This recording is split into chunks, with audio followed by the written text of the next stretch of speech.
Bonjour à toutes et tous et bienvenue dans le Collimateur, le podcast consacré aux questions de défense et aux conflits armés, un podcast associé au Rubicon et réalisé en partenariat avec le Centre des études de sécurité de l'IFRI et avec le soutien de la DGRIS du ministère des Armées.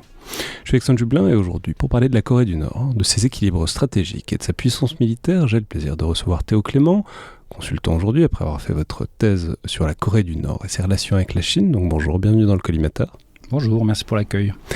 Alors évidemment, c'est une question qui revient périodiquement sur le devant de la scène occidentale à chaque fois qu'il y a une provocation de nature variée par le pouvoir nord-coréen, qu'elle soit militaire ou diplomatique, et tout particulièrement. Alors qu'on a vu il y a quelques mois des soldats nord-coréens combattre du côté russe en Ukraine, ce qui a matérialisé en quelque sorte le fait que la Corée du Nord n'était pas qu'un problème régional est-asiatique. Mais d'une part, ce qu'il y a d'intéressant dans cette affaire sur laquelle on reviendra, c'est qu'elle concrétise en quelque sorte une montée en puissance qui est bien plus large depuis quelques années dans le cadre de l'effondrement de l'équilibre de sanctions multilatérales et de coercition organisées par les Nations Unies contre la Corée du Nord. Et puis, c'est plus généralement l'occasion de parler un peu de ce pays et de ses dynamiques, ce qu'on n'a pas souvent eu l'occasion de faire dans le podcast, parce qu'il faut bien dire qu'il n'y a pas énormément de spécialistes français de la question. Je crois qu'on en a parlé en tout et pour tout une fois en 6 ans, pour un pays qui est quand même en bonne place dans la cartographie des menaces qu'on a par exemple dans la dernière réactualisation de la Revue nationale stratégique il y a quelques semaines, et donc c'est l'occasion de détailler un peu tout ça, et ce pays qu'on résume très souvent à une dictature militaire plus ou moins communiste, ce que c'est certainement, mais voilà, devant la caricature qu'on a un peu en tête de, appelons ça la dictature chapeau pointu, quoi, un truc très paroxystique qui existe depuis les mèmes et depuis toutes les images de Kim Jong-il qui étaient, il est vrai, assez spectaculaires, et encore plus avec son fils désormais, c'est aussi une puissance en fait qui a des dynamiques, qui a un positionnement stratégique beaucoup plus complexe et beaucoup plus subtil que ça sur le temps long. Et donc j'aurais aimé commencer par expliquer un peu ce modèle tel qu'il émerge à la fin de la Seconde Guerre mondiale et autour de la guerre de Corée, qui est évidemment centré sur un leader guerriero communiste qui a réussi, ce qui n'est pas si fréquent, donc ça mérite de s'y attacher un peu, qui est donc Kim Il-sung, par ailleurs fondateur de la dynastie Kim qui règne jusqu'à aujourd'hui. Donc voilà. Qui c'est et comment, en gros, se met en place à cette charnière post-Seconde Guerre mondiale, guerre de Corée, cette structure du régime nord-coréen?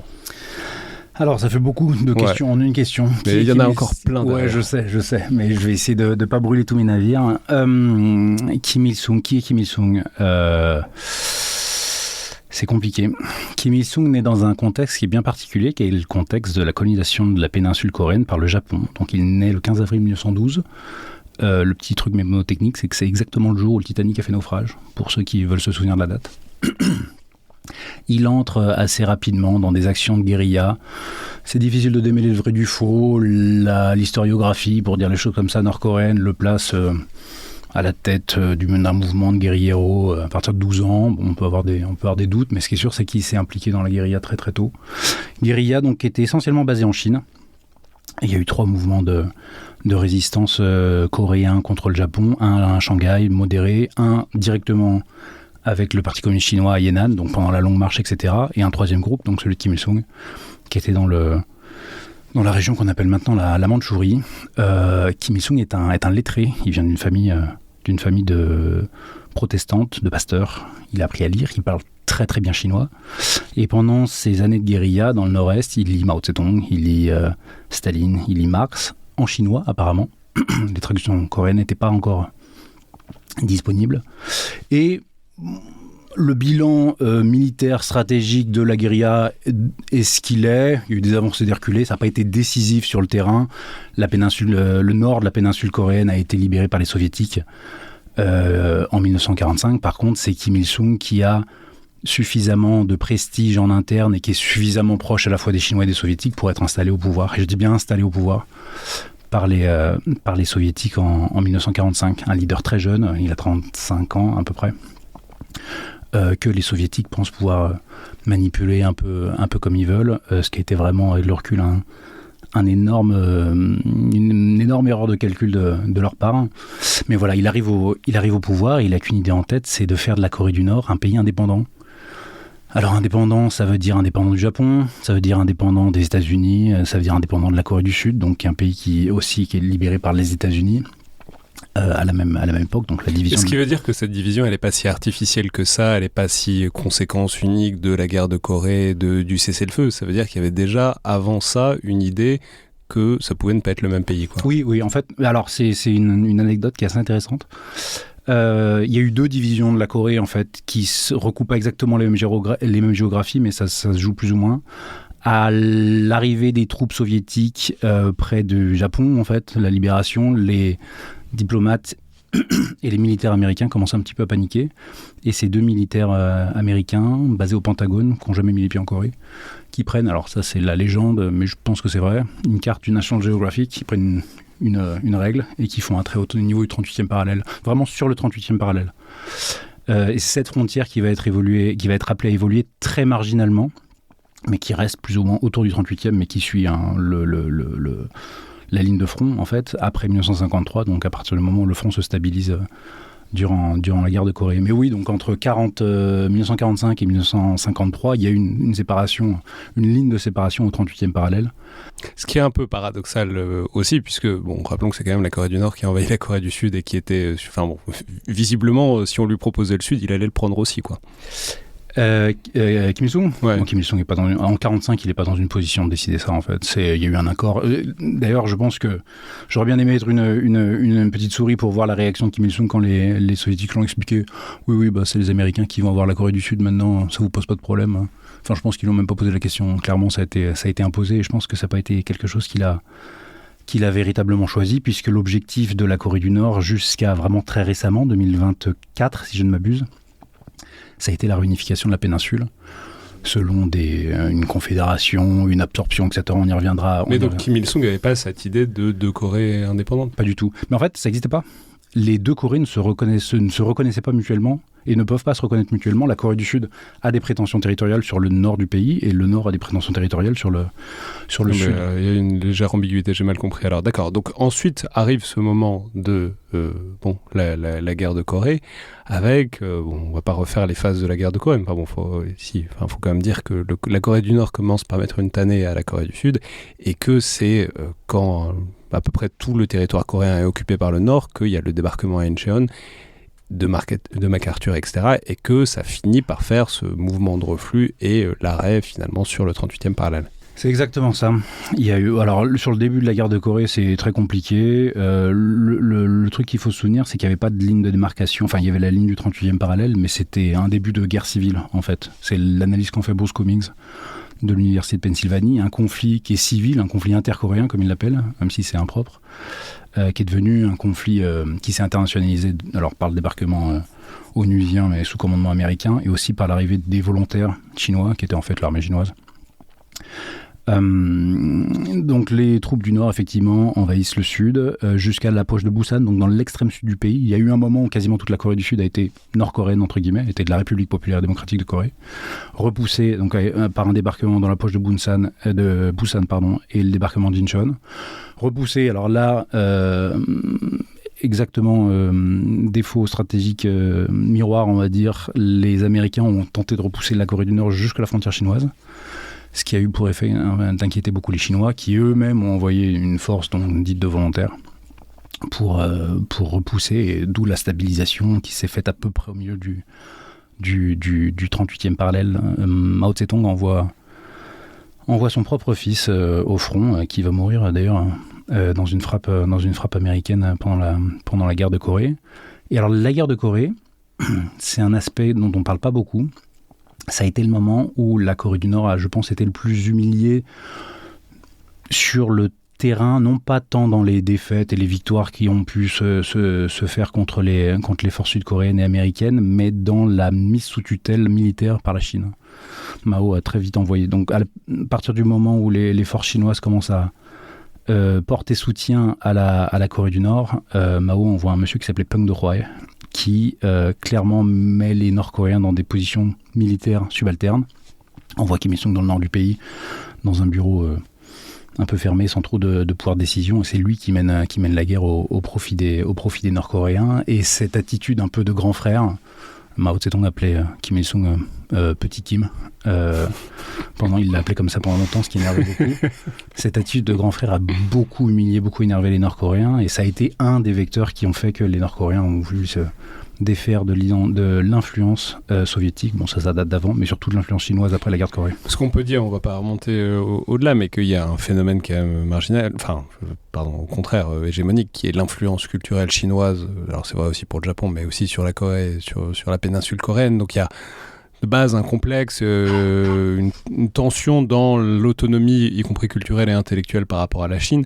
Et voilà, disons-le, c'est ça que va mettre en place Kim puis ses successeurs après la guerre de Corée, parce qu'il va trouver l'espace pour le faire.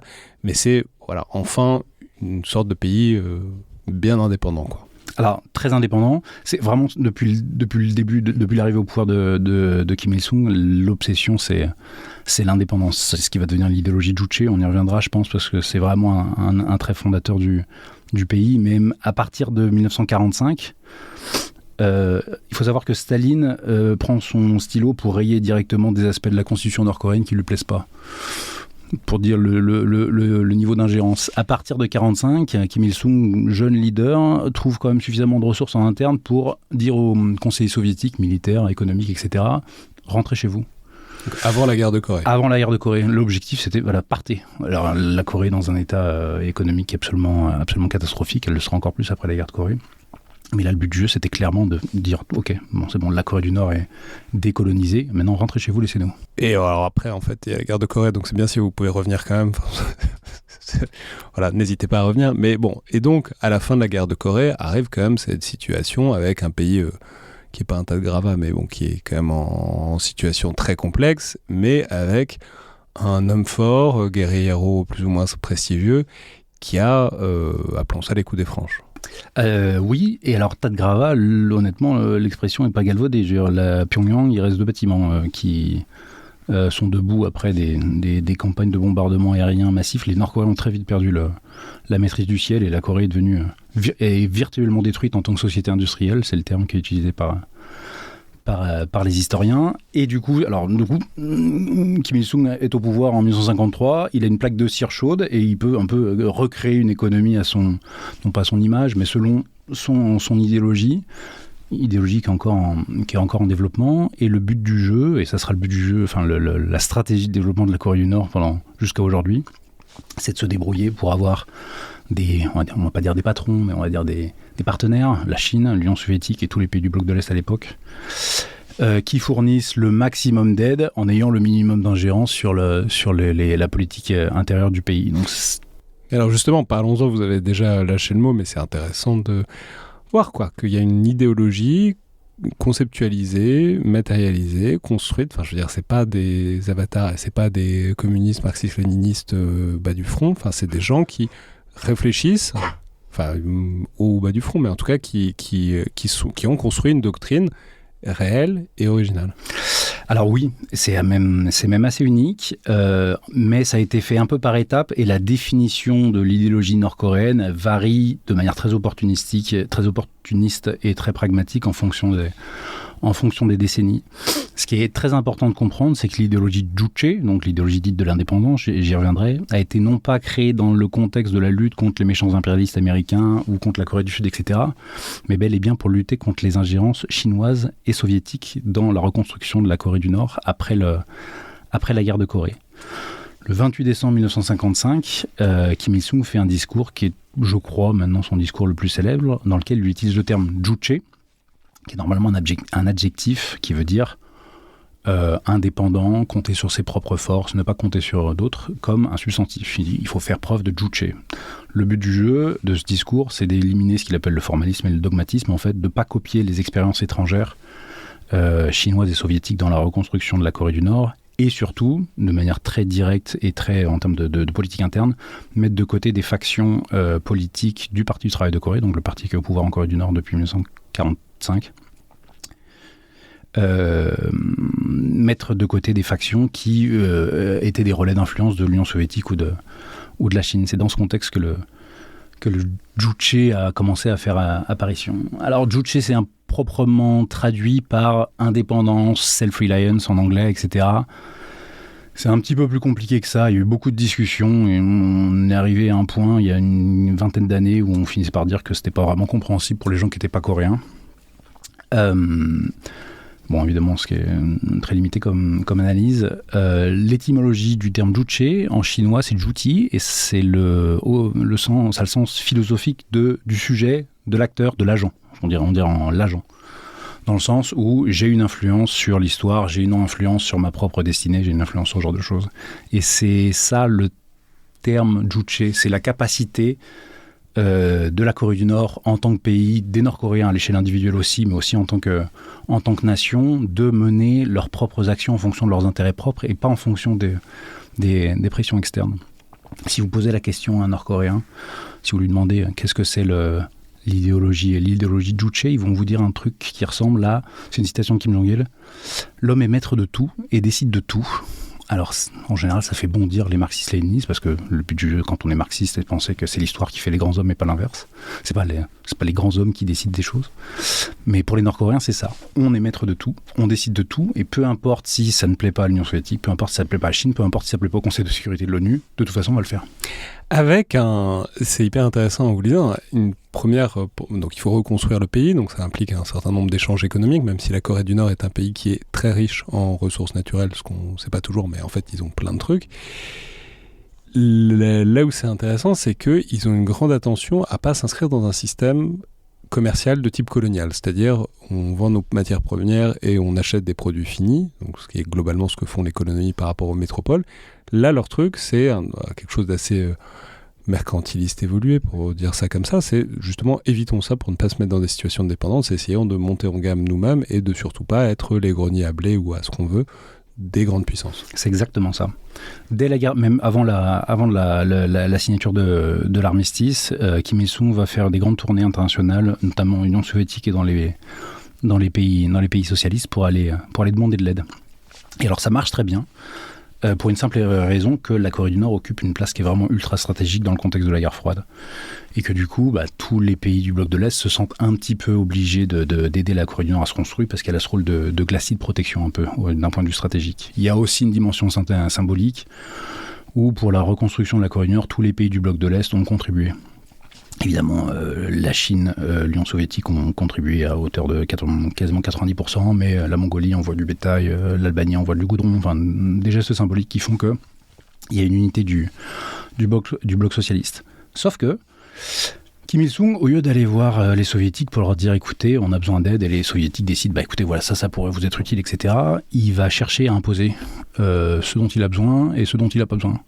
Mais en allant jusqu'à une quête de détails et une ingratitude, franchement, il n'y a pas d'autre mot, qui va assez loin. On pourrait prendre des milliards d'exemples, mais les soviétiques disent, bon voilà, la Corée du Nord est vraiment détruite, on va vous envoyer de la bouffe, on va vous envoyer du textile, on va vous envoyer tout ce dont on a besoin pour en gros maintenir la population dans un état, on va dire, décent. Et Kim Il-sung dit, ouais, mais écoutez, c'est très intéressant, mais moi je veux des usines, je veux de l'acier, je veux des machines-outils, et je veux que vous me donniez tout ce dont j'ai besoin pour plus avoir besoin de vous. En gros, il ne leur dit pas comme ça, mais c'est ça l'idée. Le meilleur exemple, c'est l'industrie de la pêche. Les soviétiques finissent par proposer aux Nord-Coréens, écoutez, on a plein de bateaux qui ne nous servent à rien, on vous les donne, comme ça vous pouvez pêcher et vous pouvez nourrir votre population. Et Kim Il-sung dit non, vraiment, ça ne nous intéresse pas du tout. Par contre, une usine qui fabrique des bateaux, ça nous intéresse beaucoup. Alors je ne connais pas le terme, des hydrographes, des gens qui viennent étudier l'état des ressources halieutiques, ça nous intéresse beaucoup. Et ensuite, on aimerait que vous nous construisiez l'usine, on construit des bateaux, vous achetez les bateaux et vous achetez le poisson qu'on pêche avec les bateaux qui ont été construits grâce à votre usine. Et en fait, les soviétiques ont marché. Mais pas... Ils savaient ce qui se passait, ils comprenaient, ils n'étaient pas bêtes. Mais quand les soviétiques refusaient, ils allaient voir les Chinois. Au début, c'était un peu compliqué.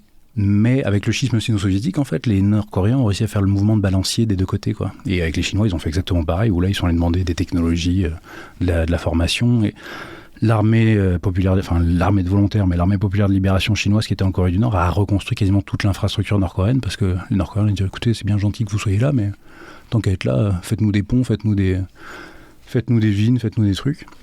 Et si vous baladez en Corée du Nord maintenant, vous voyez sur tous les ponts, il y a les dates de construction qui sont encore marquées. Et elles datent toutes de la reconstruction de la Corée du Nord. On pourra en parler, c'était pas particulièrement dans mes projets comme rencontrer un Nord-Coréen pour lui poser des questions sur le Juche. À tort. Non, mais c'est pas court, enfin voilà, c'est pas un loisir extrêmement répandu, mais on en reparlera peut-être parce que ça pose une question sur les terrains et comment on enquête sur ce pays-là et comment on s'y familiarise. Mais bon, donc ça, on peut dire c'est une certaine réussite, et puis c'est peut-être le moment de dire quand même quelque chose des ambitions tout de suite militaires de la Corée du Nord, c'est-à-dire qu'ils sont comme pas face à des copains de l'autre côté de la frontière. Il y a une reconstruction d'un outil militaire, d'un outil industriel et militaire qui d'ailleurs, de manière assez intéressante, les place ça fait partie des trucs qui vendent. Ils se mettent à devenir exportateurs d'armes, notamment dans les années 60-70, parce que voilà, il y a une vraie insistance sur la reconstruction de l'outil militaire et ça marche assez bien.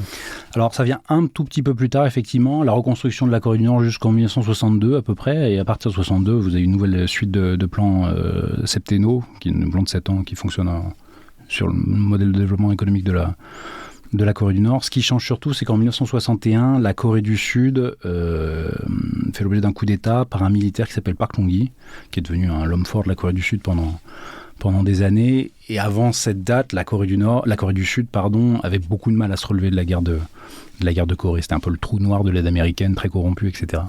C'est la partie qu'on n'a pas forcément en tête, parce qu'aujourd'hui on est dans le paradigme actuel où c'est Corée du Nord, dictature méchant, et Corée du Sud, pays libéral, démocratique, etc. Bon, il faut rappeler qu'un certain nombre de ces pays d'Asie du Sud, en l'occurrence Asie de l'Est, ont été des grosses dictatures, même extrêmement violentes. C'est vrai aussi de Singapour, c'est vrai de Taïwan. C'est des régimes qui étaient extrêmement autoritaires, extrêmement militaristes, tout en étant dans le camp américain.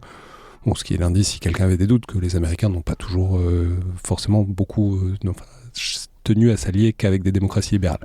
Mais alors la perception de la Corée du Nord et la Corée du Sud a complètement changé à partir des années 70. 1975, c'est le moment où la Corée du Sud devient plus développée que le Nord. C'est quand même assez fou de se dire ça quand même maintenant avec le recul.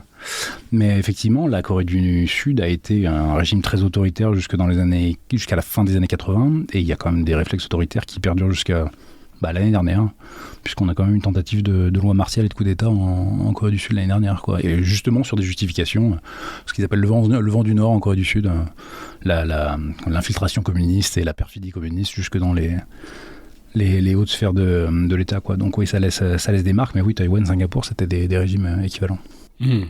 Alors, donc, oui, pardon, je vous ai interrompu sur Donc après, dans les années 60, alors que la Corée du Sud se relève y compris militairement, avec un militaire à poigne, parce que parfois, il faut bien reconnaître que ça marche sur certains, faut pas trop le dire, mais fonctionnellement, parfois, il y a quand même des entreprises de modernisation de l'État qui sont faites par ce genre de pouvoir.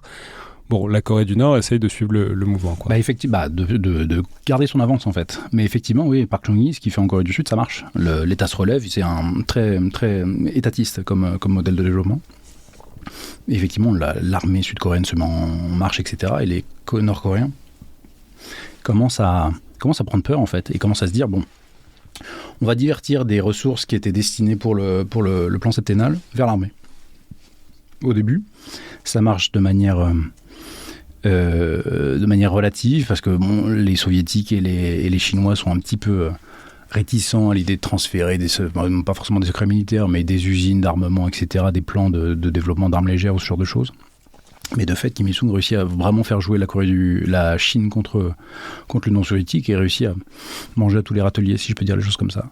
À partir de 1972, ça marche tellement bien que la Corée du Nord est per capita le pays qui est le plus militarisé au monde. Il y a le plus de soldats per capita, et je crois, alors il faudrait vérifier, que c'est encore le cas aujourd'hui. Je dis bien en fonction de la population, et la Corée du Nord étant un petit pays de 25 millions d'habitants, ça fait sens. De fait, la majorité de l'armée nord-coréenne a un rôle qui est un rôle de construction économique, en fait. Il y a un service militaire qui dure très longtemps, 10 ans, mais qui en fait n'est pas un service militaire. Vous avez 2 ans de formation militaire, et le reste du temps, vous construisez des usines un peu partout, ou des routes, ou des ponts, ou je ne sais quoi, un peu partout en Corée du Nord. Ou des missiles balistiques, si l'envie vous en prend, parce que c'est aussi la question, alors ça arrive peut-être un tout petit peu plus tard, enfin, il y a aussi une montée en gamme qui va arriver, alors plutôt dans les années 80, mais pour le dire un peu simplement, dans les années 70, ils exportent un peu de la merde, un peu des mauvaises copies de matériel chinois ou soviétique dans le meilleur des cas,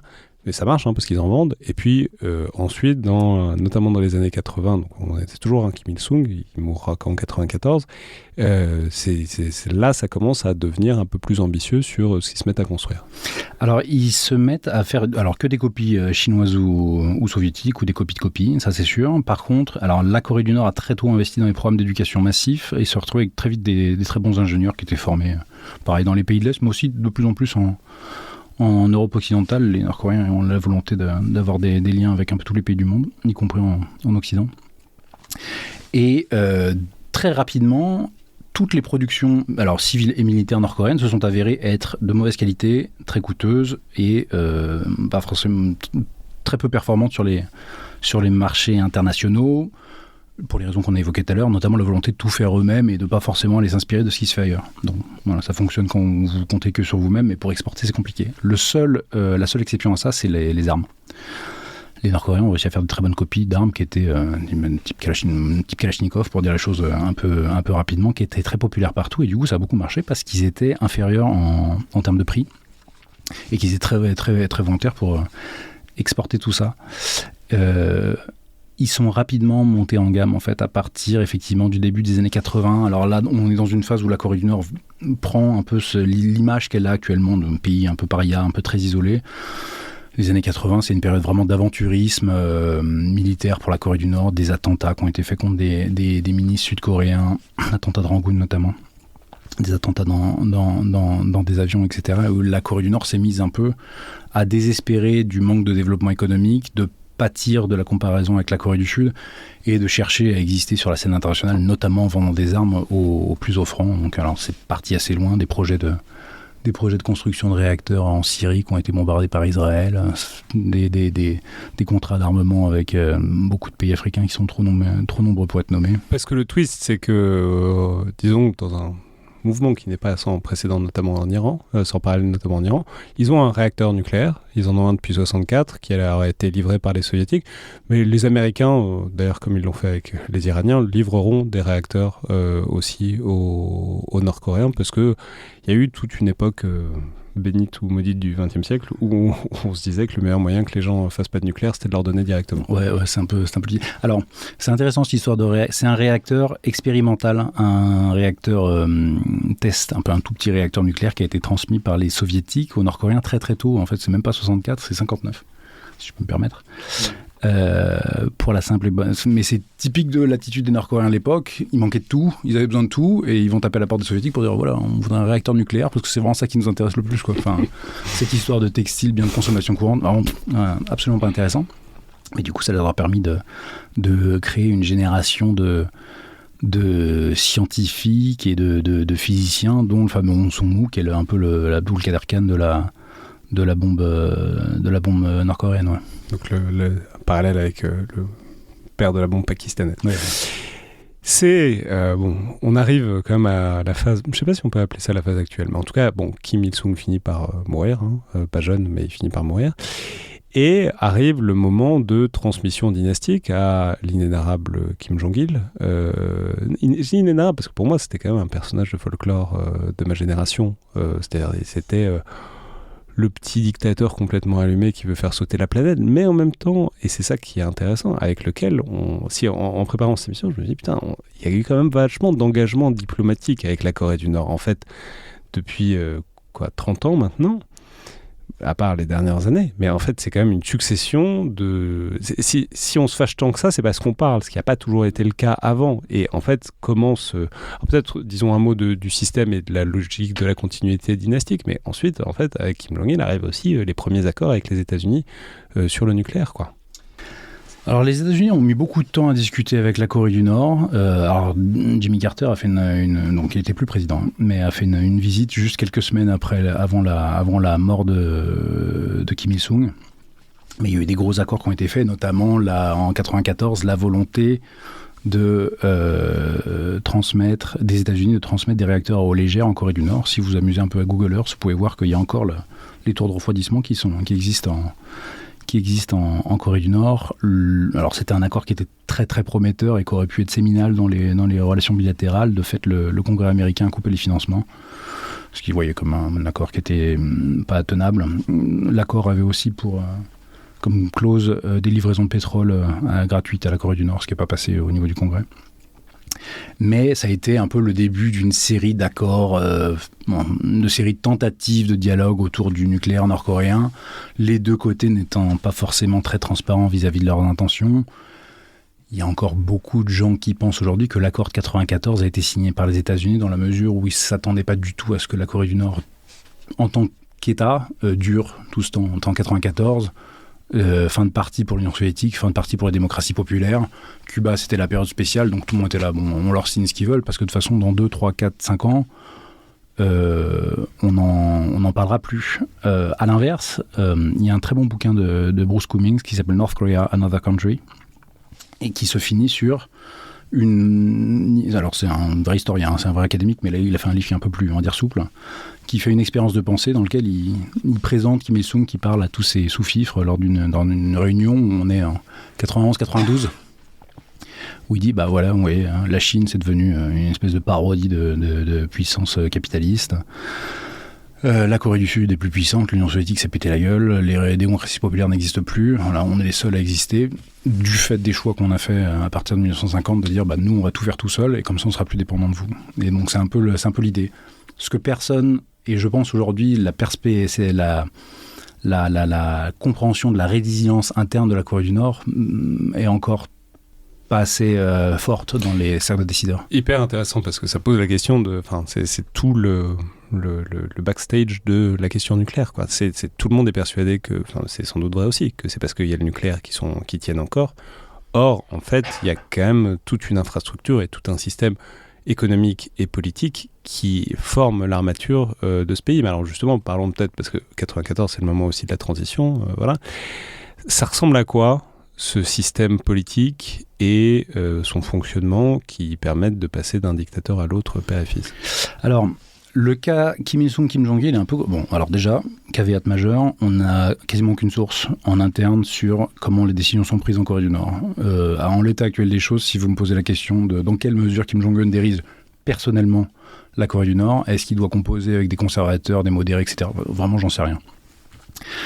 Le cas de Kim Il-sung, Kim Jong-il est un peu différent dans le sens où Kim Jong-il commence à émerger sur la scène politique en Corée du Nord à la fin des années 70. Donc il y a eu 20 ans de transition où Kim Il-sung s'affiche avec son fils.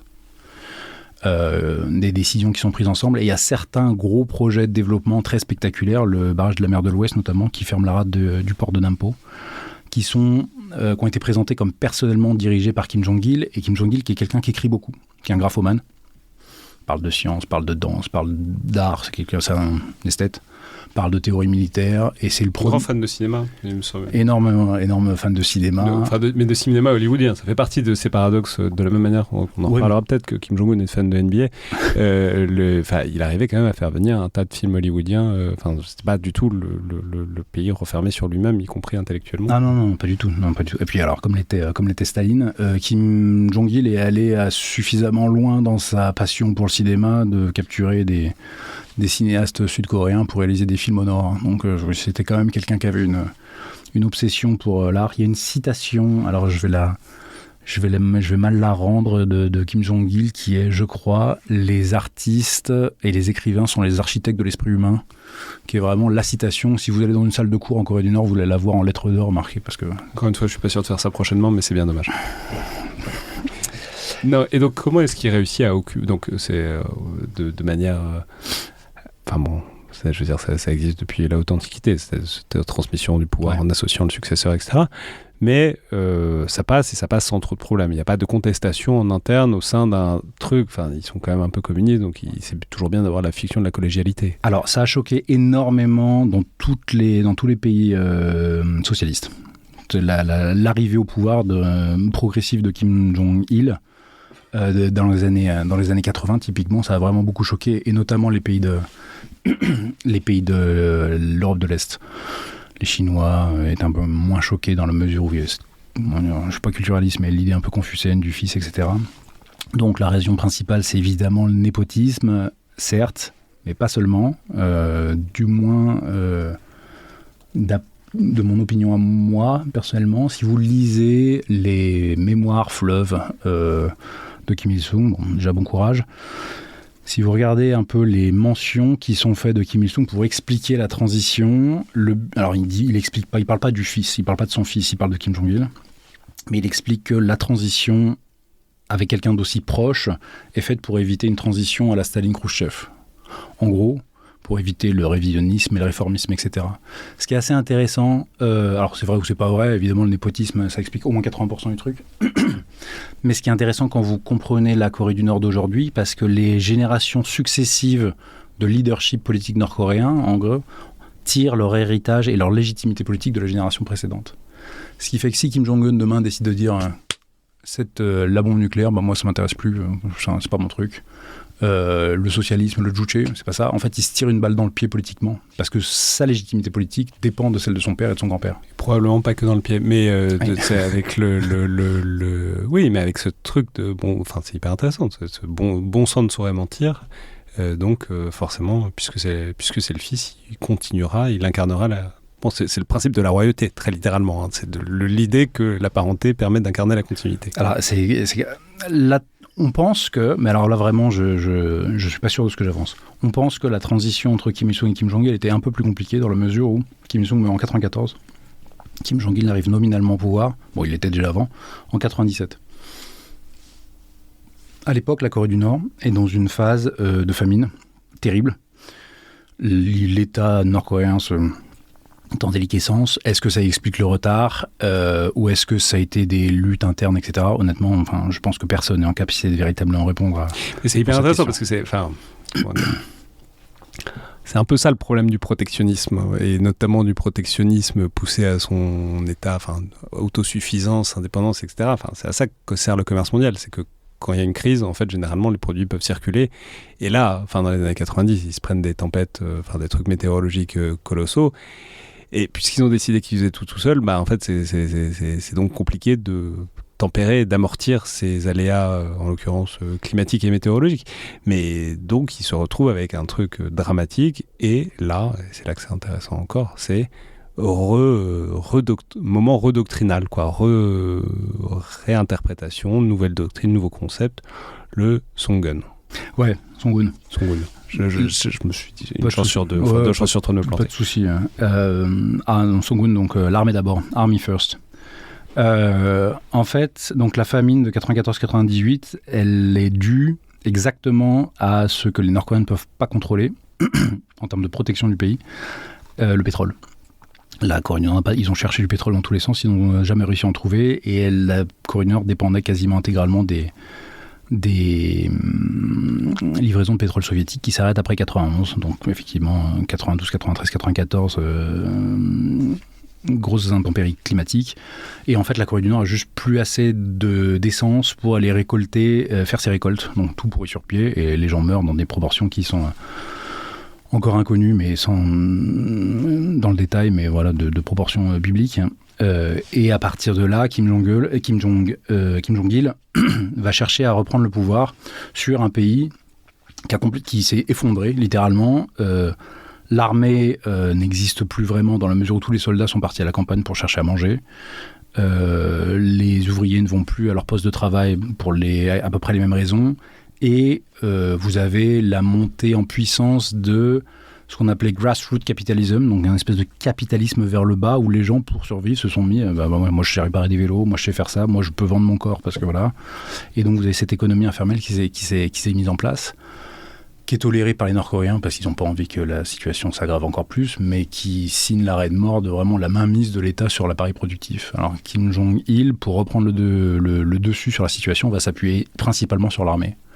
Remettre la main sur l'armée, contrôler la campagne, etc. Et le mouvement général sur les 20-30 dernières années maintenant, ça a été de reprendre le contrôle sur les sphères économiques du pays, ce qui se fait un peu par à-coup, un peu en zigzag, sachant que la Corée du Nord a aussi bénéficié de cette ouverture, entre guillemets, par le bas, où vous avez une génération d'entrepreneurs nord-coréens qui, jusqu'à au moins relativement récemment, n'avaient pas forcément envie de lâcher les privilèges qu'ils ont pu avoir dans le commerce avec la Chine ou dans le commerce interne à la Corée du Nord. Et alors, c'est peut-être le moment de redire quelque chose de la relation à la Corée du Sud, c'est-à-dire moi c'est le souvenir que j'en ai, quoi, de État voyou, alors après qui a été théorisé dans The Axis of Upheaval à partir de 2001, l'axe du mal, les trucs bushiens, mais en tout cas, qu'est-ce qu'on peut dire, disons, de la montée en...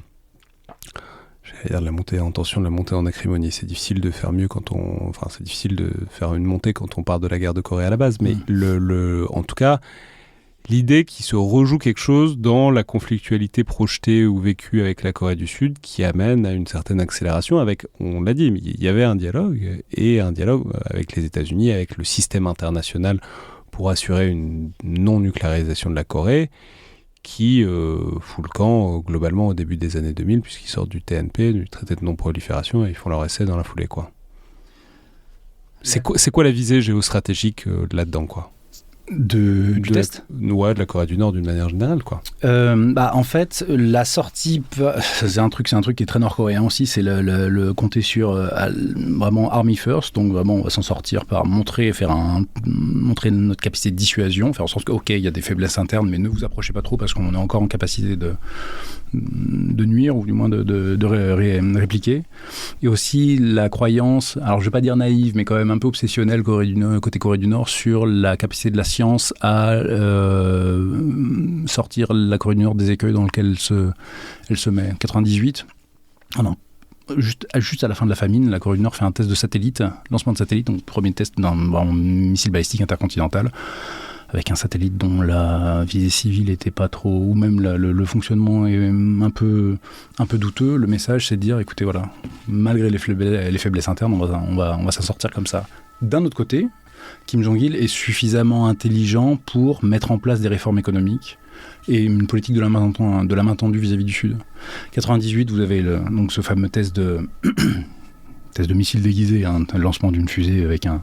Ça a toujours été comme ça, c'est pour ça que les Américains ont été chiffonnés par Sputnik. Il y a le satellite, mais il y a aussi le fait que si on est capable de mettre un truc en l'air, ça peut retomber où on veut, quoi. Donc effectivement, ils avaient rien inventé là-dessus, mais d'un côté 2000, on a le premier sommet intercoréen. Les démocrates, donc la gauche modérée en Corée du Sud arrive au pouvoir, et vous avez cette rencontre qui est absolument historique entre la Corée du Nord et la Corée du Sud. Des deux pays qui se sont quasiment pas parlé depuis vraiment 70 ans, quoi. Les discussions avec la Corée du Nord étaient très, très difficiles. Rencontre qui est filmée avec Kim Jong-il, qui avait cette image d'un dirigeant très austère, toujours avec ses lunettes, etc. Et on a quelqu'un d'affable qui parle des langues étrangères, qui fait des blagues, qui est très au fait de la culture politique sud-coréenne, etc. Qui rigole, etc. Et puis il dit, pareil que vous avez de l'électricité en Corée du Sud, ça pourrait nous intéresser, quoi. Et donc ils se sont mis à travailler là-dessus. L'objectif de la Corée du Sud à l'époque, qui était vraiment une bonne idée, c'était d'accroître l'interdépendance économique du Nord avec le Sud. L'idée de créer une communauté un peu de... Il y avait un projet de confédération politique qui avait existé. C'était un peu un premier pas dans cette direction, avec l'ouverture d'une zone économique spéciale à Kaesong. Donc je passe un peu là-dessus parce que ça a été un succès économique de coopération Nord-Sud. D'un autre côté, la Corée du Nord garde ce levier sécuritaire. 2006, on est quelques années à peine. Le complexe intercoréen de Kaesong ouvre en 2003. Donc vraiment, c'était un aspect majeur de la réouverture de la Corée du Nord, de la coopération avec les pays capitalistes et avec la Corée du Sud. Donc, c'est quoi un complexe ? C'est une zone économique spéciale. Les Sud-Coréens avaient investi dans des usines, vraiment complètement développé une zone commerciale, en fait, une zone industrielle. Fournir le savoir-faire, la technologie, les usines, l'électricité, tout, absolument prêt. Et au maximum de son activité, au plus haut de son activité, il y avait 53 000 travailleurs nord-coréens qui travaillaient là-bas pour faire notamment du textile ou des choses de genre. Et donc ça, on est en 2003 quand le complexe intercoréen commence à se mettre en place. Et en 2006, vous avez le premier test nucléaire. Le but du jeu, c'était de souffler le chaud et le froid, de dire ok, on veut bien s'ouvrir, tant que ça respecte nos principes de développement interne. Alors toujours Juche, on est toujours là-dedans. On est prêt à ça. Par contre, les choix politiques et notamment militaires, dissuasifs, etc., c'est nous qui les prenons et on ne va pas se laisser entraîner dans un truc qui va nous empêcher de faire ce qu'on veut. Il y a une divergence de ce moment-là qui est assez faramineuse entre D'un côté, alors l'Iran c'est compliqué parce que c'est la période d'Ahmadinejad où il y a une accélération du programme, mais en même temps il y a aussi un discours très net de on ne veut pas la bombe. Enfin, bon, c'est un truc complexe. De l'autre côté, il y a Kadhafi qui abandonne le nucléaire en 2003, et là il y a quand même la voix originale, unique de la Corée qui dit alors rien du tout, nous on y va à fond. Non, mais l'objectif, c'est ils n'ont jamais trop cherché. Ils ont, je pense, à un moment cherché à utiliser le potentiel, la potentielle nucléarisation comme monnaie d'échange. Je pense que ça existait à un moment, soit pour gagner du temps, soit pour véritablement obtenir quelque chose quand ils ont vu que ça marchait pas. L'échec de l'accord de 94, typiquement. Là, ils ont commencé à dire non, nous on veut la bombe. Mais alors, ça fait... c'est un mélange. Songun et Juche, c'est vraiment ça, quoi. L'idée, on veut la bombe atomique, et comme ça, on est sûr qu'on n'aura jamais de problème. Moi, je connais quelqu'un, alors je peux pas trop vous dire qui c'est, un universitaire qui a été un des premiers à travailler sur la Corée du Nord, qui en 92-93 était aux États-Unis et a reçu une tape sur l'épaule en disant écoutez, on a un truc qui s'appelle National Security Council et on a des théories à vous soumettre sur une potentielle attaque de la Corée du Nord. Donc en 92-93, est-ce qu'on peut dégommer toute leur zone de production de missiles balistiques, etc., ce qu'on soupçonne être des activités d'enrichissement d'uranium, etc. Et déjà en 93, alors que la Corée du Nord n'a pas du tout la bombe, la décision a été prise de non, c'est trop risqué, on ne va pas le faire, pour la simple et bonne raison qu'à 25 km de la frontière nord-coréenne, il y a Séoul. Séoul, c'est 20 millions d'habitants, enfin personne ne va prendre le risque de faire ça, quoi. C'était déjà le cas à l'époque. Après 2006, clairement, plus personne n'y croit, quoi. C'est intéressant. Alors après, non mais on va revenir, je pense, sur le nucléaire. Alors après, il y a l'étape supplémentaire, c'est que Kim Jong-il, lui, finit par mourir, donc transmission avec Kim Jong-un cette fois, et toujours ce truc avec, il y a toujours le militaire, mais il y a une sorte de rééquilibrage avec de l'économique qui semble prendre de plus... C'est ce qui est un peu paradoxal, parce que on est sur une phase depuis 4, 5, 6 ans où la montée des tensions est telle que c'est pas l'image, mais en fait...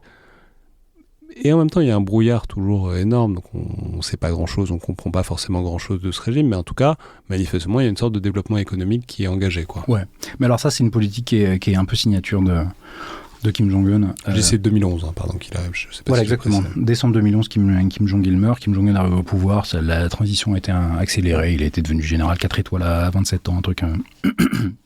Brillant de carrière. Du fait de ses prouesses. J'en doute pas. Il arrive au pouvoir, une petite phase d'installation, il fait donc le fameux discours du Nouvel An dans lequel il explique à la population nord-coréenne, vous aurez plus à vous serrer la ceinture. Message je pense, qui a été accueilli avec un certain soulagement, puisque alors les Nord-Coréens, peu importe qui est au pouvoir, sont très nationaliste, donc il y a l'attachement au pays qui peut se confondre ou pas avec l'attachement au pouvoir en place. Mais je pense que pour les Nord-Coréens, ça a été quand même très très bien accueilli parce qu'il y avait effectivement un énorme problème en termes de niveau de vie. On va insister plus sur la consommation légère. Et alors ça, la propagande nord-coréenne, typiquement 2011, 2000, qu'est-ce que je veux dire, 15, 16, 17, insiste lourdement là-dessus. Des usines textiles, des chaussures, des biens de consommation courante, des gâteaux, des genres de choses, tout ça, c'est une économie. On parlait de middle class nord-coréenne parce que vous avez des gens à Pyongyang qui vont manger des glaces, qui vont mettre des chaussures, qui ont des sacs à main de luxe, etc. Et ça, c'est vraiment une politique signature de l'arrivée au pouvoir de Kim Jong-un, qui est vu comme quelqu'un de plus moderne, entre guillemets, enfin pas tellement entre guillemets dans le contexte nord-coréen, il est vraiment moderne. Beaucoup plus que son père, qui a été vu comme quelqu'un d'austère. Difficile pour moi de dire comment les Nord-Coréens voyaient Kim Jong-il. De l'extérieur, en tout cas, c'est l'idée que ça donne. Et moi, des discussions que j'ai pu avoir avec des très jeunes Nord-Coréens, mes étudiants, c'était dans cette direction, comme ça que je l'interprète en tout cas, quoi. Kim Jong-un s'affiche dès le début, entouré de sa femme, de sa sœur, de la ministre des Affaires étrangères qui est une femme, donc il y a une espèce de féminisation au moins symbolique des processus de décision. Il s'affiche dans des zones, des parcs d'attractions, ce genre de choses, quoi. Donc il a une image qui est beaucoup plus populaire, beaucoup moins austère que son père qui était toujours caché derrière des lunettes noires. Kim Jong-un est moins porté que son père et son grand-père sur les développements théoriques, etc. Par contre, il fait de la communication vis-à-vis de sa population beaucoup plus. Et il va rapidement mettre le nom sur sa politique un peu signature. Alors on pensait que ça allait avoir une importance historique majeure, enfin dans le contexte nord-coréen, mais en fait il semble qu'ils insistent plus trop maintenant, ce qu'ils appelaient le Pyongjin. littéralement la double poussée. On va développer l'économique, on va aussi développer le nucléaire en même temps. Un peu une formalisation de ce qu'avait fait Kim Jong-il, mais en insistant beaucoup plus sur l'industrie légère, notamment grâce à des inputs chinois. Ce qui est un peu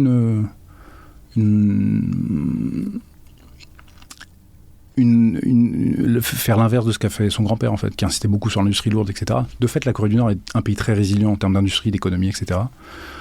Il y a un économiste japonais qui a une expression que j'adore, un monsieur qui s'appelle Matsuhiro Mimura, qui dit que la Corée du Nord, c'est le plus pauvre des pays avancés de la planète. C'est-à-dire qu'ils sont en capacité de construire tout d'un cure-dent jusqu'à la bombe atomique, ils peuvent tous le faire. Rien n'est fiable, rien n'est compétitif sur les marchés internationaux, mais à l'inverse de n'importe quel pays africain ou d'Amérique du Sud, par exemple, ils sont en capacité de le faire. Et alors Kim Jong-un va pousser vers le développement de l'industrie légère en visant directement l'amélioration des conditions de vie de la population. Et de ce qu'on peut en voir, nous, observateurs étrangers, dans les villes, c'est spectaculaire. À Pyongyang, c'est spectaculaire. Dans les villes moyennes, c'est là, sans doute, pas forcément de manière aussi importante. Dans les campagnes, c'est très difficile pour nous d'en juger, quoi. Avec, là-dessus, arrive quand même un gros truc qui est 2016 et les sanctions. Et parce que, mais en même temps, il faut se replacer un peu. C'est-à-dire, on va reparler de Trump, etc., le bruit, la fureur, on gueule beaucoup et à la fin, il n'y a rien. Mais si on se place de l'autre côté, toute la période, notamment Obama, qu'on a appelé théorisé comme de la patience stratégique, ou même la période d'avant, ça n'a pas marché franchement très bien pour limiter le nucléaire coréen. Si on dit que c'est ça l'objectif, on ne peut pas dire que ce soit un grand succès dans un sens ni dans l'autre. Et donc on arrive à ce moment en 2016 où, paf, Conseil de sécurité des Nations Unies, et qui fait des vraies sanctions multilatérales extensives pour ravager l'économie coréenne, et avec une efficacité qui est non nulle, quoi. Des sanctions ? Ouais. Alors, j'y reviendrai, mais en vrai, ça se débat. 2006, donc il y a le premier test nucléaire nord-coréen, 2009-2013, d'autres tests. Les sanctions, donc le Conseil de sécurité met en œuvre des sanctions, d'abord centrées sur l'exportation de biens militaires, l'importation de biens militaires, de biens à double usage et de produits de luxe. Produits de luxe, c'est un peu compliqué à définir parce que chaque pays a sa liste, etc. Je ne rentre pas dans les détails, mais c'est ce qui a sans doute le moins marché. Là où ça change véritablement, vous l'avez dit, c'est en 2016, parce qu'on sort de ce régime de sanctions qui est un peu centré sur militaire, double usage, produits de luxe, à l'intégration de tout ce qui fait fonctionner l'économie nord-coréenne, et notamment ce qui rapporte des devises à l'économie nord-coréenne, les exportations de charbon, les exportations de minerais, ce genre de choses. L'argument étant que si la Corée du Nord exporte du minerai, elle obtient des devises, et avec ces devises, elle peut financer des activités de prolifération nucléaire et le développement de ses capacités balistiques. 2016, 2 volets de sanctions en 2017, ce qui fait que si vous prenez les niveaux... Ce qui veut dire, je le note maintenant pour pas qu'on l'oublie, mais que la Chine et la Russie marchent dedans. Pardon. Alors, c'est ça qui est important. Oui, c'est ça qui est fondamental, c'est qu'effectivement, Xi Jinping et Poutine, à l'époque, signent. Ils disent, OK, pas de problème, on va mettre des sanctions sur la Corée du Nord, on va chercher à étouffer économiquement la Corée du Nord. Parce que, précisons à tout hasard, que la Chine comme la Russie ne sont pas fanats de la prolifération nucléaire traditionnellement. C'est-à-dire il y a toujours un truc de maintenir une différence entre puissances, etc. De la même manière que la Russie faisait totalement partie du système de sanctions et de limitation et du JCPOA contre l'Iran, c'est des pays qui sont traditionnellement assez attachés à la non-prolifération jusqu'à ce que ça ne les arrange plus comme plus récemment, mais fondamentalement c'est ça la position de base. Exactement, et alors c'est d'autant plus difficile à accepter, alors notamment pour Pékin dans la mesure où un pays Petit Kim est devenu grand. Voilà, exactement. Petit Kim est devenu grand, et dans la mesure où ils n'ont absolument aucun contrôle sur ce que font les Nord-Coréens, ils n'ont pas du tout envie d'avoir un nouveau conflit dans leur voisinage ou la moindre forme d'aventurisme. Et je pense que la peur à Pékin, c'est que la maîtrise du feu nucléaire et de tous les vecteurs de dissuasion, etc., est ce côté désinhibant pour les Nord-Coréens. Je ne suis pas sûr que ce soit vrai, mais je comprends que le calcul soit important. Donc surtout, ce qu'il faut imaginer, c'est l'impact que ça peut avoir sur les décideurs nord-coréens, de savoir que le frère allié socialiste dont l'alliance a été forgée dans le feu de la guerre froide, de la guerre de Corée, etc., met un coup de poignard dans le dos aux Nord-Coréens au final. Parce qu'ils les ont protégés, en fait, souvent de l'implication de sanctions qui étaient trop sévères sur l'économie de la Corée du Nord. Mais là, clairement, les Chinois signent. D'autant que je crois que c'est genre 98% du commerce, du volume d'échange de marchandises, c'est avec la Chine, donc ça marque un peu. Et je crois savoir, enfin même si c'est très, en gros avec Xi ils peuvent pas se blairer, Kim et Xi, je crois qu'il y a un article de Valérie Niquet là-dessus. Enfin en gros qu'il y a une inimitié, personnelle qui est réelle, quoi. Personnel, en vrai, j'en sais rien. C'est vraiment très possible dans la mesure où j'ai jamais entendu de ma vie n'importe quel Nord-Coréen dire n'importe quoi de positif sur un Chinois. Vraiment, j'exagère à peine. Et inversement, hein, il faut pas du tout sous-estimer la mésentente mutuelle et la frustration mutuelle de côté de la frontière. La dernière fois que c'est le truc sur lequel l'Occident joue depuis 3 décennies, c'est l'idée de si on arrive à faire jouer les Chinois. En vrai, ils peuvent pas les blairer non plus. Oui. Donc, si on réussit à les énerver suffisamment et à leur faire voir que c'est pas dans leur intérêt que les Nord-Coréens aient la bombe atomique ou autre chose, on peut jouer sur du velours là-dessus. Oui. Bah, écoutez, pour l'instant, ça n'a pas trop fonctionné. Voilà. C'était un calcul. Oui, ça se tentait, quoi. Mais non, la dernière fois que j'étais en Corée, c'était vraiment juste avant que la frontière ferme. Donc, la Corée du Nord est fermée quasiment. La frontière nord-coréenne est fermée quasiment depuis janvier 2020. Je suis parti, j'étais en décembre 2019 et à l'époque la blague en Corée du Nord c'était ah là là les Chinois ils ont un gros virus parce qu'ils sont un peu dégueulasses, ils se lavaient jamais les mains, etc. quoi. Ça faisait beaucoup rigoler. Un mois plus tard, ça faisait plus rigoler personne, ils ont tout fermé, quoi. Mais ouais, il y a un racisme et une méfiance mutuelle qui est très très forte. On aimerait dire qu'il n'y a que les Nord-Coréens qui ont fait des remarques de merde là-dessus. Hein. Oui, exactement. Mais non, du coup, le vote des sanctions a été très mal vécu par les Nord-Coréens. Bon, on peut difficilement dire que c'est pas de leur faute. Par contre, la stratégie de Pékin, c'était de sauver la face au Conseil de sécurité de l'ONU, dire voilà, on respecte nos obligations internationales, etc. Et des Russes aussi, je pense, à l'époque, même si c'est quand même beaucoup moins clair que maintenant. D'un autre côté, la Chine n'est pas Pékin du moins n'est pas naïf et sait très bien qu'elle ne peut pas se permettre de complètement couper le robinet pour la Corée du Nord, le robinet du commerce bilatéral, non pas seulement pour des questions stratégiques, des questions nord-coréennes, mais aussi parce qu'il y a toute une partie de la Chine du Nord-Est, ce qu'on appelait avant la Mandchourie, donc le Liaoning, le Tiling et le Heilongjiang, qui sont dépendantes en fait au moins de l'accès à la mer de Corée ou au moins de l'accès au territoire nord-coréen, au marché nord-coréen. Vous savez, c'est une région qui est économiquement qui est traumatisée, c'est vraiment lanterne rouge du développement chinois, alors qu'à l'époque, dans les années 60, c'était vraiment le bastion des grosses industries d'État, l'industrie lourde chinoise. Et maintenant, vous avez des taux de chômage qui sont caractérisés et c'est des provinces qui se dépeuplent complètement. Et en fait, l'existence d'un marché captif, à l'époque, la Corée du Nord, qui a besoin de tout, qui a des ressources minérales qui sont absolument pharaoniques. Les Chinois savent très bien qu'ils ne peuvent pas faire comme si de rien n'était. Et les provinces et les municipalités chinoises ne peuvent clairement pas faire comme si de rien n'était. Et donc, on arrive, mais vous l'avez déjà mentionné, il y a un moment qui est quand même assez important là-dedans, c'est effectivement le Covid. Et le shutdown, parce que c'est un pays qui est shutdown pendant 3 ans et qui... pas forcément... Non mais attendez, parce que là on a quand même oublié un stade qui est absolument essentiel, qui est Trump 1. Qui est... Non mais je me dis... Non mais parce que ce serait important le Covid pour démontrer un truc, mais Trump 1, c'est quand même... ça sort de nulle part. Hein. Pourquoi est-ce qu'il s'empare de ce dossier-là plus que d'un autre, etc. Bon, voilà. On est quand même sur l'époque... il tweetait qu'il allait faire pleuvoir le feu nucléaire sur Pyongyang. Bon, ensuite ils se voient, ils se font la bise, ils parlent de bromance, ils disent qu'ils s'aiment beaucoup, ils s'écrivent des lettres. Tout sort de la 5e dimension dans cette affaire, quand même. Mais bon, d'ailleurs, je sais même. À l'heure actuelle, je sais toujours pas quoi en faire de ce qui s'est passé pendant quelques semaines, donc entre 2017-2018, un peu 2019, voilà.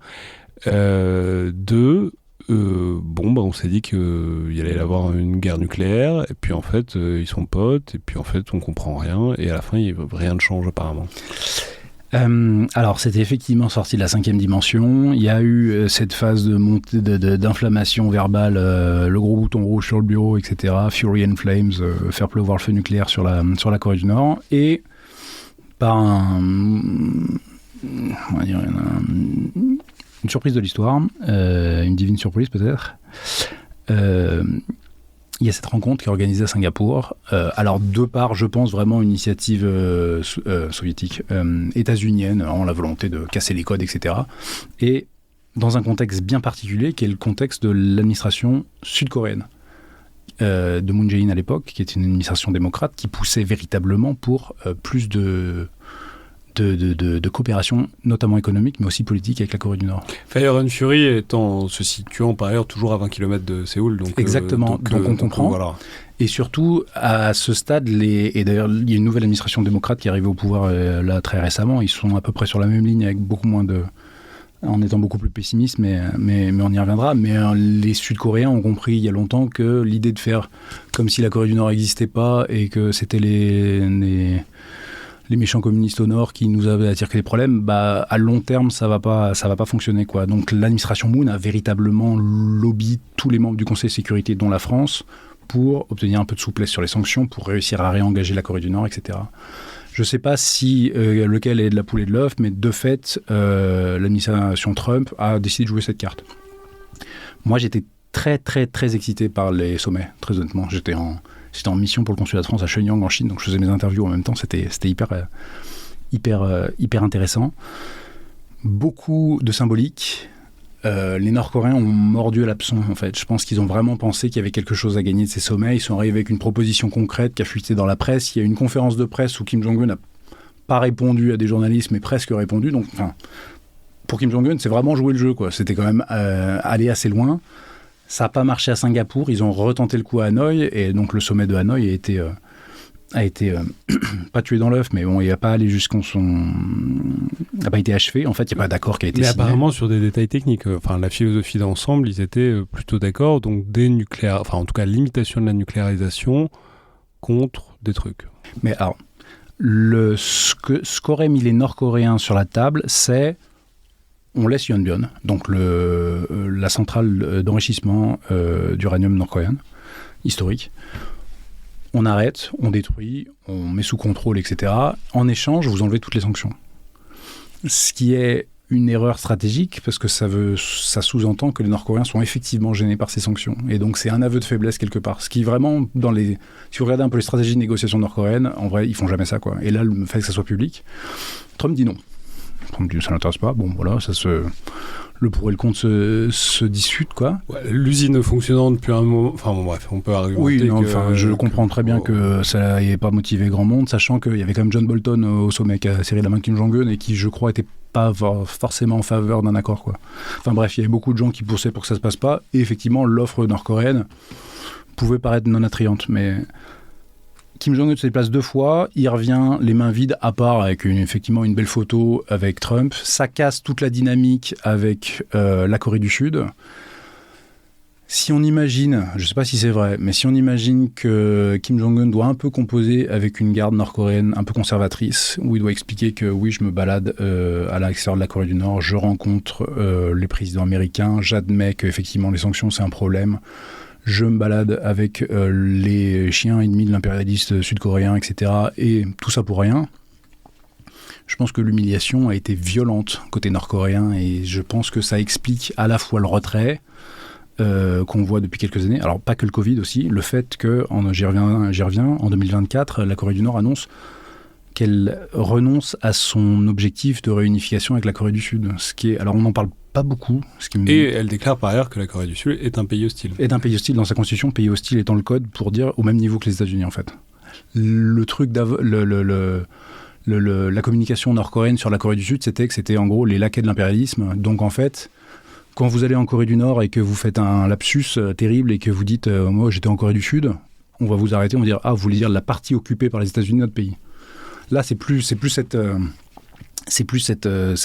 ligne en fait, c'est que la Corée du Sud est une entité indépendante des États-Unis, mais aussi à mettre dans le même tas. Et ça, c'est un tremblement de terre en fait en termes de politique étrangère nord-coréen. C'est vraiment c'est un séisme quoi. Le but du jeu. Enfin, qu'est-ce que ça veut dire ? Est-ce que ça veut dire qu'ils s'intéressent plus à la résolution de la guerre de Corée ? Est-ce qu'ils vont plus faire de négociations avec le Sud ? Est-ce qu'ils ferment la porte à toute forme de négociation, etc. Enfin, c'est assez grave de mon point de vue, en tout cas. On avait passé un peu dessus, mais le fait que pendant le Covid, ils ont tout fermé et ils ont survécu, ce qui n'est pas rien pour une économie... ils ont tout fermé avec la Chine, donc avec tout le monde, et donc ils ont survécu. Et avec, à l'issue, ce qu'on ne peut pas qualifier autrement qu'une fenêtre d'opportunité qui s'ouvre, avec la guerre en Ukraine. C'est évidemment le dernier chapitre en date, mais qui change absolument tout, je crois, pour la Corée du Nord, parce que ça met un peu de temps, ils laissent le truc se décanter, mais en 2024, il y a le partenariat stratégique avec la Russie de Vladimir Poutine. Et ça change beaucoup de choses, parce que ça reconstitue le triangle problématique avec la Chine, ça fait qu'ils sont plus dépendants de la Chine, qu'il y a quelqu'un d'autre qui peut leur filer des trucs, et que en fait, ils sont réintégrés comme un acteur à part entière. Et alors, c'est exactement ça. Janvier 2020, la Corée du Nord ferme ses frontières, quasiment même à toute forme de coopération. Les Nord-Coréens qui sont à l'étranger ne peuvent pas rentrer en Corée du Nord. Les diplomates qui sont en Corée du Nord sont expulsés manu militari du pays et tout se ferme.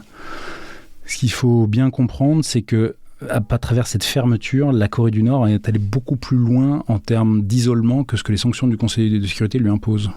Je ne pense pas du tout que c'est l'objectif de la Corée du Nord, mais de fait, c'est un énorme doigt d'honneur au régime de sanctions. C'est dire, allez-y, vous pouvez mettre plus de sanctions encore, parce que ce n'est pas ça qui va véritablement nous déranger. Alors, on a eu des rapports, des oui-dire, des rumeurs, venant essentiellement de Corée du Sud, de gens qui se disent être en contact avec des gens au Nord, ce qui est probable, possible, expliquant qu'il y a eu des problèmes en Corée du Nord, il y a eu des disettes localisées, ce genre de choses. Je ne sais pas si c'est vrai ou si ça l'est pas. Moi, tous les gens que je connais qui sont en Corée ou qui sont allés régulièrement en Corée me disent que, en tout cas dans les grandes villes, clairement, il n'y a pas eu de signe de ralentissement économique, quoi. Bon, de fait, et comme vous l'avez dit, le partenariat économique avec la Russie a beaucoup changé. C'est un truc qui s'est fait en 2 temps, complètement lié à l'Ukraine. La Corée du Nord n'a absolument aucun intérêt stratégique en Ukraine. Par contre, un partenariat très opportuniste, très pragmatique avec la Russie sur quelque chose qui touche pas à ses intérêts propres. Clairement, les Nord-Coréens, ça leur va beaucoup plus qu'une pseudo-alliance idéologique avec la Chine. 2014, donc début de l'Ukraine, les Russes effacent toute la dette nord-coréenne vis-à-vis de l'Union soviétique de l'époque. Des millions d'euros, de dollars qui de toute façon n'allaient jamais revenir. Donc, geste symbolique. À partir de 2022, la Russie mène sa campagne, son invasion du territoire ukrainien. Quand il y a eu la attaque contre-invasion de la poche de Goursk par l'armée ukrainienne... Donc ça l'été dernier. Voilà. On a commencé à entendre des rumeurs, alors invérifiées, de la part essentiellement du renseignement sud-coréen, du renseignement ukrainien, on peut apprendre avec des pincettes, etc., selon laquelle la Corée du Nord envoyait d'abord du matériel et ensuite des hommes. Ça, le matériel, on l'a vu assez rapidement parce qu'on a vu sur les obus de 152 donc, que c'était écrit en coréen, puisque donc, les Coréens étaient évidemment au calibre soviéto-chinois, enfin, le 152 et pas le 155, qui est le calibre OTAN.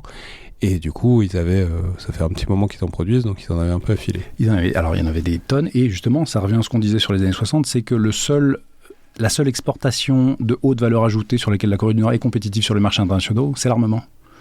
Donc pour les Nord-Coréens, là pour le coup, cette histoire d'Ukraine, c'est effectivement une divine surprise, parce que la Corée du Nord se retrouve à vendre des trucs dont elle a franchement pas besoin, relativement cher, à un pays qui a des ressources, du pétrole, des minerais, tout ce que vous voulez, ou même des devises, et qui a beaucoup besoin de ça, et en fait, de ses productions. Et alors ça, pour les Nord-Coréens, c'est un truc qui n'est pas arrivé depuis au moins 45 ans, quoi. Enfin, depuis vraiment des années. Avec la petite surprise en plus, c'est que les Nord-Coréens produisent aussi des obus de 170, qui est un truc qui n'existe pas ailleurs, sauf erreur de ma part. Et donc, du coup, les Russes ont dû apprendre à se servir sur le front ukrainien. Mais du coup, ça change tout, parce qu'on se retrouve avec la Corée du Nord qui se retrouve avec l'appui d'une grande puissance. Bon, on peut dire ce que veut de la Russie, c'est quand même, à l'échelle de la Corée du Nord, c'est quand même un pays qui a des ressources, qui est dans un partenariat qui est vraiment d'intérêt pur, pragmatique.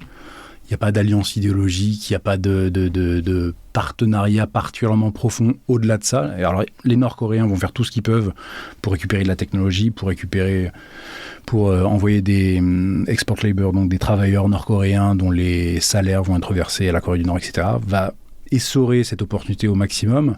Si jamais la Corée du Nord se lance dans un un espèce d'aventurisme militaire ou je ne sais quoi, que ce soit en Corée du Sud ou au Japon ou je ne sais où, les Russes suivront pas. Je vois pas du tout les Russes se mettre dans un... Par contre, ils ont envoyé des soldats, quoi.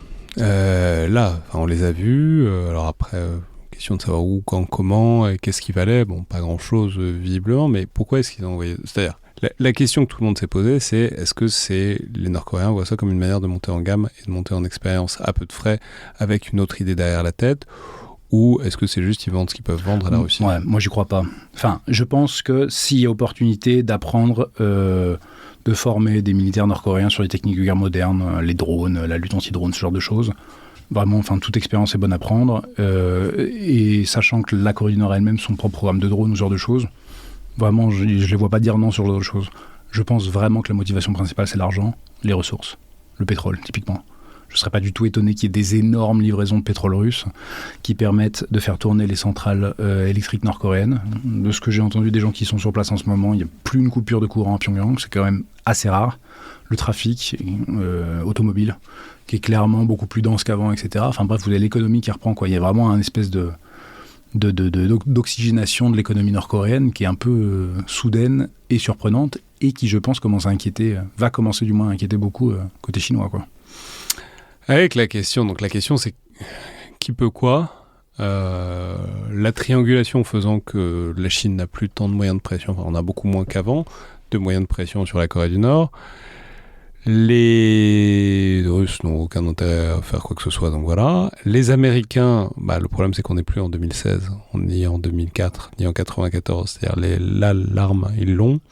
Elle est bien... après, je ne sais pas si on sait exactement ce qu'elle vaut, mais bon, c'est comme la Chine, il faut regarder les défilés parce que c'est là qu'ils montrent les trucs. Mais bon, ils font des tests, alors ils n'ont pas fait de tests nucléaires pour l'instant, mais les tests balistiques, c'est quand même assez régulier, c'est des provocations assez régulières. C'était notamment très régulier pendant le mandat de Joe Biden. C'est aussi pour ça que je dis que on critique évidemment parce qu'on a un cerveau Donald Trump et la manière dont il fait les choses, mais le mandat de Joe Biden, c'est une accumulation d'infractions sans fin de la part de la Corée du Nord. Donc là, politique de retrait, attendons de voir ce qui se passe, ça marche pas bien du tout. Le mandat de Joe Biden sur la Corée du Nord, c'était un mandat de non-politique, de non-engagement, pas de non-sanction, mais de désintérêt profond. Ils avaient recruté une très grande spécialiste de la Corée du Nord comme sous-secrétaire à l'Asie de l'Est, je ne saurais pas vous dire quel est son titre. Et sur la Corée du Nord, ils n'ont rien fait. Covid oblige. Indisponibilité de la Corée du Nord après les sommets oblige, mais ils n'ont vraiment rien tenté, quoi. Donc se pose la question de qui a un levier, qui peut faire quelque chose, et est-ce que Donald Trump veut refaire... Oui, il veut toujours refaire un deal, la réponse est dans la question, mais pourquoi est-ce que les Nord-Coréens s'intéresseraient à quoi que ce soit en matière de deal, sachant que même l'Iran, la coercition va marcher vraisemblablement de manière inégale. Et voilà. Et l'autre question de dégagement, c'est est-ce que du coup tout le monde doit se mettre à proliférer en Asie de l'Est et du Sud-Est parce que si les Coréens ont l'arme atomique et que plus personne n'a de levier sur eux, à Séoul, ça va commencer à devenir compliqué probablement. Alors, de manière vraiment très académique, il y a 3 faisceaux de politique étrangère vis-à-vis de la Corée du Nord. Vous avez les faucons, soit ce qu'on appelait bloody nose, c'est-à-dire on fait une frappe un peu ciblé pour faire comprendre qu'on rigole pas, etc. Bon, ou on transforme la Corée du Nord en parking, comme l'a soutenu un de mes collègues dans une université que je citerai pas. Ça, depuis 92-93, on sait que c'est pas possible, notamment à cause de la présence de Séoul, des troupes américaines en Corée du Sud, du Japon, etc. Donc ça n'arrivera pas, sauf accident de l'histoire qui serait vraiment absolument cataclysmique. Si MacArthur a pas pu le faire, c'est pas aujourd'hui. Oui, non, exactement. La ceinture de cobalt radioactif, ça va pas être pour demain. Les faucons, les boas, l'étranglement, typiquement Obama, Joe Biden, ce qu'on appelait la patience stratégique. Alors la patience on attend quoi, on ne sait pas trop. On a été bien patient. On a beaucoup attendu. La Corée du Nord étant sanctionnée depuis 1950 par les États-Unis. L'idée, on étrangle progressivement ou soudainement, comme ça a été le cas en 2016, l'économie de la Corée du Nord pour les forcer à changer leur stratégie, leur doctrine nucléaire, la question de la nucléarisation, leur doctrine politique, etc. Voire un potentiellement changement de régime, je pense que c'est aussi ça qui agite certains milieux aux États-Unis. La mauvaise nouvelle étant que Kim Jong-un a une fille qui montre de plus en plus, donc a priori il n'y a pas de raison à ce que la dynastie s'interrompe. Oui, non, puis dynastie ou pas, je suis pas sûr que si c'est que le cousin ou le cousin du cousin ou le cousin du cousin, ça sera forcément différent en Corée du Nord, quoi. Je veux dire, les Nord-Coréens, ça fait 70 ans que ça existe, il y a une culture politique qui existe en fait, quoi. Donc, on peut faire l'expérience de penser, de se dire les sanctions marchent. Mais en fait, c'est assez intéressant de se dire ça comme ça. Je le fais avec mes étudiants en France. Le plus souvent, c'est en admettant que le Conseil de sécurité se mette d'accord pour tout sanctionner, ce qui est déjà plus ou moins le cas. C'est très difficile de faire passer quoi que ce soit légalement en Corée du Nord. En admettant que Russie et Chine soient d'accord pour véritablement mettre en œuvre les sanctions à la frontière et soient en capacité technique de le faire, ce qui n'est pas non plus évident. Il y a beaucoup de moyens de faire passer des choses sans que les Chinois le sachent. En admettant que la communauté internationale soit en mesure de monitorer ce qui rentre et ce qui sort de Corée du Nord et de véritablement fermer le truc. En admettant que l'économie nord-coréenne soit pas assez résiliente sur du moyen terme en tout cas, pour absorber le choc et finissent par effectivement s'écrouler. Qu'est-ce qu'on verrait ? On verrait quoi ? Des famines en Corée du Nord ? On verrait où le régime serait sans doute un peu discret sur ces questions. Enfin, le gouvernement nord-coréen serait sans doute un peu discret. À partir du moment où ça devient incontrôlable, je pense que la première chose qu'il ferait serait d'installer des journalistes nord-coréens, des caméras, des entretiens et de montrer des gens qui meurent. Je doute vraiment que Amnesty International, que l'ONU, que toutes les organisations finissent par dire « Ok, super, pas de problème ». Sachant que en 2016, il y avait déjà une experte américaine au sein du panel, donc le panel des experts de l'ONU, qui est en charge du Conseil de sécurité de l'ONU, qui est en charge de monitorer la mise en œuvre des sanctions, qui avait intégré un paragraphe dans le rapport en disant que les sanctions avaient des conséquences humanitaires non unintended, non involontaires, merci. Dans le sens où il y avait déjà la société civile qui se plaignait du fait que en fait, les sanctions allaient beaucoup trop loin et avaient un impact sur les populations nord-coréennes. On peut toujours se dire c'est de la faute du gouvernement ou c'est de la faute des sanctions, etc. Mais de fait, il y avait cet acte-là. Ça fait beaucoup de si, et je ne suis pas sûr que même si on allait au bout de la logique, je ne suis pas sûr que l'idée selon laquelle le gouvernement de la Corée du Nord va s'émouvoir du fait qu'il y ait des poches de disette qui commencent à apparaître et se dire finalement on va renoncer à l'arme nucléaire. Je ne suis pas sûr que le calcul stratégique fonctionne vraiment, quoi. Donc là, en l'état actuel des choses, la politique de toujours plus de sanctions, sachant que même, techniquement, plus sanctionner la Corée du Nord, maintenant, c'est pas trop possible. On peut faire des efforts sur la mise en œuvre, mais là, clairement, avec l'Ukraine et avec la Chine qui se sont un peu mises de côté, c'est clairement pas l'ordre du jour. Faucon, Boa, le troisième, c'est les colombes, l'engagement. Alors, il faut dire que l'engagement, ça marche à tous les coups. Il y a plein de techniques d'approche d'engagement qui ont eu un effet momentané sur les tensions, moins de tests, moins de propagande guerrière, belliqueuse, etc. du côté nord-coréen, plus d'échanges économiques. De fait, ça n'a pas mené à la dénucléarisation du pays. Un truc qui n'a pas été tenté, mais qui, je pense, ne sera jamais véritablement tenté dans la mesure où ça demanderait des changements à 180 degrés de politique étrangère de plein de pays occidentaux, et notamment des États-Unis, ça serait de faire un engagement qui ne serait pas un engagement quiproquo. On parle à la Corée du Nord, peu importe ce qu'ils font, point de vue militaire nucléaire, sauf si évidemment on part dans trop d'aventurisme à l'extérieur de ses frontières. On réussit à engager, on réussit à réintégrer la Corée du Nord dans le concert des nations via le commerce, etc., sans toucher aux structures internes du pouvoir, mais on crée suffisamment d'interdépendance pour, à très long terme, poser la question que les Nord-Coréens eux-mêmes se posent la question de est-ce qu'on a un avantage à garder la bombe dans la mesure où ça peut nous freiner sur certains axes de développement. Je serais très théoriquement un partisan de cette approche. Je pense pas du tout que ça pourrait marcher. Parce que les cycles politiques dans les démocraties libérales font que c'est très difficile de garder un consensus sur ces questions aussi controversées, parce que rien ne garantit que la Corée du Nord va arriver toute seule à ce genre de choses, parce que ça fait 20 ans que la Corée du Nord a la bombe atomique. C'est difficile à désinventer, quoi. Et parce qu'on va de toute façon... Rappelons que c'est un truc qu'on n'a jamais vraiment vu, à part l'Afrique du Sud qui a lâché un programme en route, mais quelqu'un qui a la bombe et qui la lâche... Ouais. Alors, c'est pas fréquent. Donc, alors, je veux pas être pessimiste. Non, pas du tout. Et en vrai, je le suis pas parce que, la Corée du Nord pose un problème de prolifération, c'est sûr. La doctrine nucléaire nord-coréenne est aussi fondamentalement une doctrine de dissuasion.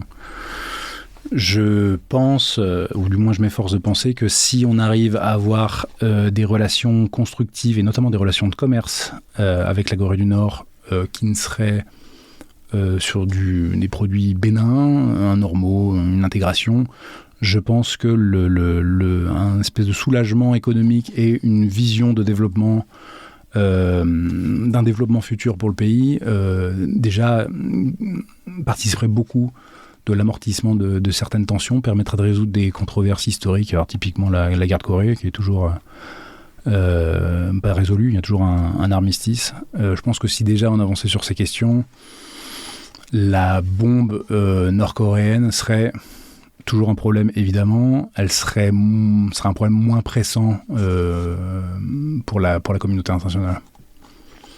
Merci beaucoup, Théo Clément. Avec plaisir.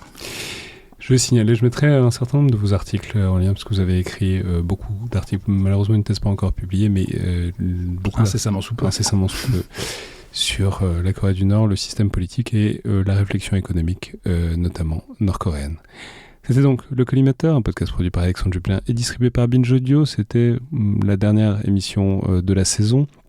Et donc, très bel été à tous. Évidemment, il y aura des rediffusions tout au long du mois d'août et par ailleurs les Unpopular Opinions toutes les semaines en épisode inédit. Et puis, on se revoit vraisemblablement fin août ou début septembre pour une nouvelle saison. Comme d'habitude, toutes les remarques et commentaires sont bienvenus par mail sur les réseaux sociaux. Apple Podcast, Spotify ou YouTube, c'est toujours extrêmement apprécié et extrêmement intéressant. Merci à toutes et tous et à la prochaine fois.